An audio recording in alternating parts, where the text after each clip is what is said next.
Hope you all understood the ways of formation of plural words from singular words in case of nouns. Now, let us see the possessive case of nouns. What is this possessive case? Possessive case indicates ownership or possession, authorship, origin, etc. ఇక్కడ ఈ possessive case అనేది వీళ్ళకి ఆ వస్తువు మీద ఉన్న ownership అంటే it belongs to them అనే దాన్ని ఇండికేట్ చేసినప్పుడు, లేదా దాన్ని క్రియేట్ చేసిందే వీళ్ళు అనేది చెప్పినప్పుడు, లేదా దీని ఆరిజిన్నే అక్కడ స్టార్ట్ అయింది అనేది ఇండికేట్ చేసేటప్పుడు దీన్ని ఎక్కువగా యూజ్ చేస్తాం. పొజెసివ్ కేస్, టు పొజెస్ అంటే to have, to own. Yes, so ఇక్కడ ఈ పొజెసివ్ కేస్ ని ఫామ్ చేసేటప్పుడు, for example some student Veena ఒక పెన్ ని తీసుకొచ్చింది, అది తన సొంతం, తన ఓన్ ఆ పెన్. అప్పుడు దీన్ని దిస్ పెన్ బిలాంగ్స్ టు వీణ అని చెప్పేదానికి ఇండైరెక్ట్ గా మనం ఎలా చెప్పచ్చు? వీణాస్ పెన్ అని చెప్తాం. ఇక్కడ వీణాస్ పెన్ అంటున్నాం. ఇక్కడ వీణాస్ అంటే వీణ అనే పేరుతో ఇద్దరున్నారని కాదు దాని meaning. Veena is not plural here. Veena's pen లో వీణాస్ అంటే అది ఒక ప్లూరల్ వర్డ్ కాదు, ఇద్దరున్నారు ఆ పేరుతో అని కాదు. దీని మీనింగ్ ఏంటంటే ఈ పెన్ వీణ అనే స్టూడెంట్ కి సంబంధించినది, తనకి చెందుతుంది. This pen is owned by Veena అని ఇక్కడ ఇండైరెక్ట్ ఇండికేషన్. ఇక్కడ ఇలా ఓనర్షిప్ ని తెలియచేయడానికి నౌన్స్ ఇన్ పొజెసివ్ కేస్ అనేది యూజ్ చేస్తాం. For example, when the noun is singular, the possessive case is formed by adding s to the singular word.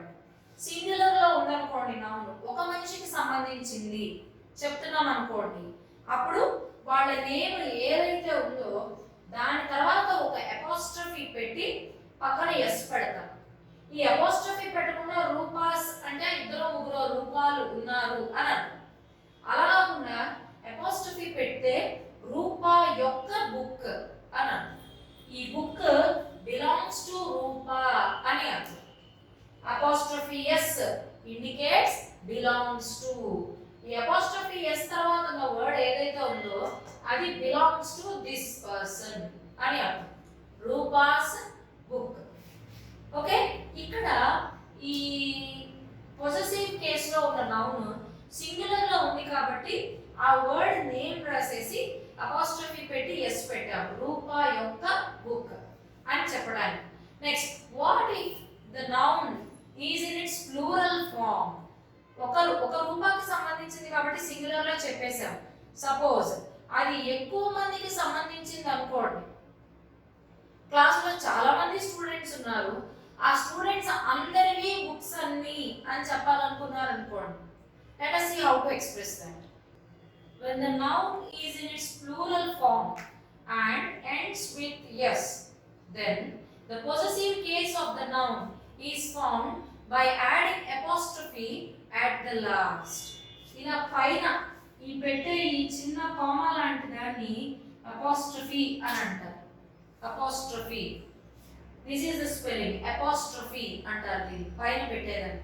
So ఇక్కడ noun plural లో ఉంది, లాస్ట్ లో ఎస్ తో ఎండ్ అయింది. We already discuss that all plurals do not end in S. అన్ని words కి plurals last లో S వచ్చే ఉండవు. రకరకాల స్టైల్స్ అని డిస్కస్ చేశాం. సపోజ్ ఆ ప్లూరల్ వర్డ్ లో కనుక ఎస్ వస్తే అప్పుడు ఆ వర్డ్ లాస్ట్ లో అపోస్ట్రఫీ పెడితే దీనికి పొజెసివ్ కేసు ఫామ్ అవుతుంది. ఫర్ ఎగ్జాంపుల్, బాయ్స్ హాస్టల్ అంటే అక్కడ ఒక బాయ్ కి సంబంధించిన హాస్టల్ కాదు, చాలా మంది బాయ్స్ ఉంటారు, ప్లూరల్ ఎంతో ఎక్కువ మందికి సంబంధించింది. సో బాయ్స్ యొక్క హాస్టల్, బాయ్ యొక్క హాస్టల్ అయితే BOY అపోస్ట్రఫీ S. ఒక బాయ్ కి సంబంధించింది అయితే ఇలా వస్తుంది బాయ్స్. అలా కాకుండా ఎక్కువ మంది బాయ్స్ కి సంబంధించింది కాబట్టి S తర్వాత అపోస్ట్రఫీ వస్తుంది. చాలా మంది ఇది కన్ఫ్యూజ్ అవుతూ ఉంటారు, బై మిస్టేక్ ఏదో అపోస్ట్రఫీ ప్రింటింగ్ మిస్టేక్ ఏమో అనుకుంటారు. It's not. ఇక్కడ ప్లూరల్ తర్వాత ఎస్ వచ్చిందంటే ఇట్ బిలాంగ్స్ టు ప్లూరల్ అని అర్థం. ఒక ప్లూరల్ వర్డ్ తర్వాత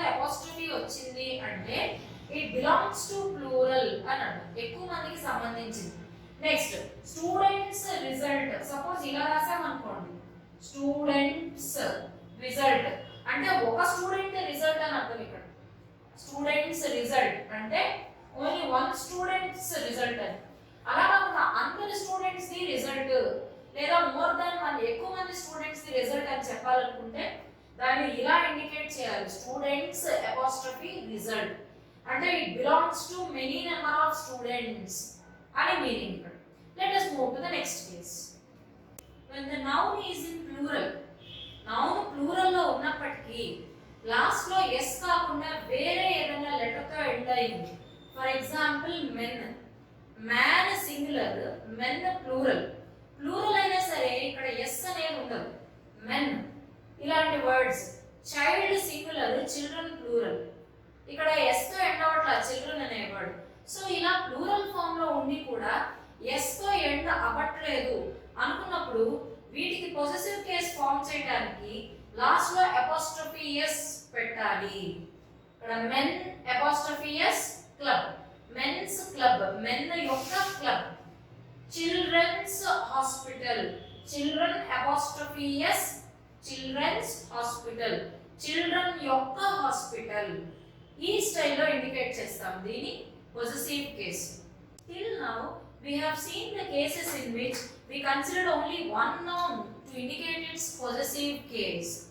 ఒక నౌన్ తీసుకొని దాని పొసెసివ్ కేస్ గురించి చెప్పుకున్నాం. అలా కాకుండా ఎక్కువ నౌన్స్ రిలేట్ అయి ఉన్నాయనుకోండి ఆ పార్ట్ ఆఫ్ సెంటెన్స్ లో వీటికి సంబంధించిన పొసెసివ్ కేస్ చెప్పాలంటే ఎప్పుడైనా సరే అవన్నిటిలోకి ఉన్న లాస్ట్ వర్డ్ ఏదైతే ఉందో దానికి అపాస్ట్రఫీ ఎస్, పొసెసివ్ సైన్ అయిన అపాస్ట్రఫీ ఎస్ ని ఆ లాస్ట్ వర్డ్ కి యాడ్ చేస్తాం. Series when a noun or title consists of several words, ఎక్కువ వర్డ్స్ ఉన్నప్పుడు the possessive sign is attached only to the last word. Last word కి మాత్రమే possessive sign అనేది ఉంటుంది. Series example, the king of Bhutan's visit. ఇక్కడ Kings visit అయితే KING apostrophe S రాసుంటే సరిపోయింది. But king of Bhutan, king of Bhutan visit అని చెప్పలేము. భూటాన్ యొక్క కింగ్ యొక్క విజిట్. ఇక్కడ టూ ఉన్నాయి మనకి, కింగ్ ఆఫ్ భూటాన్ విజిట్. దీనికి పొసెసివ్ కేస్ చెప్పేటప్పుడు ద కింగ్ ఆఫ్ భూటాన్స్ విజిట్ అని చెప్తారు. అంటే భూటాన్ యొక్క కింగ్ యొక్క విజిట్ అని దీని meaning. Next, the owner of the houses order. ఇక్కడ అపాస్ట్రఫీ లేకుండా హౌసెస్ అని రాస్తే ఎక్కువ నంబర్ ఆఫ్ హౌస్లు అని అర్థం, ప్లూరల్ ఆఫ్ హౌస్ అని అర్థం. ఇక్కడ అపాస్ట్రఫీ పెట్టారంటే ఎక్కువ నెంబర్ ఆఫ్ హౌస్లకి సంబంధించింది. ఇక్కడ అపాస్ట్రఫీ పెట్టారు అంటే హౌస్ కి సంబంధించింది అని అర్థం. See this, the owner of the houses order, ఇంటి యొక్క ఓనర్ యొక్క ఆర్డర్. ఇక్కడ టూ ఉన్నాయి కేసులు. ఓనర్స్ ఆర్డర్ అంటే OWNER అపాస్ట్రఫీ ఎస్ రాసుంటే సరిపోయేది. కానీ ఇక్కడ ఓనర్ ఆఫ్ ద హౌస్ వేసిన ఆర్డర్. సో హౌస్ యొక్క ఓనర్ యొక్క order, owner of the houses order అని రాస్తాం.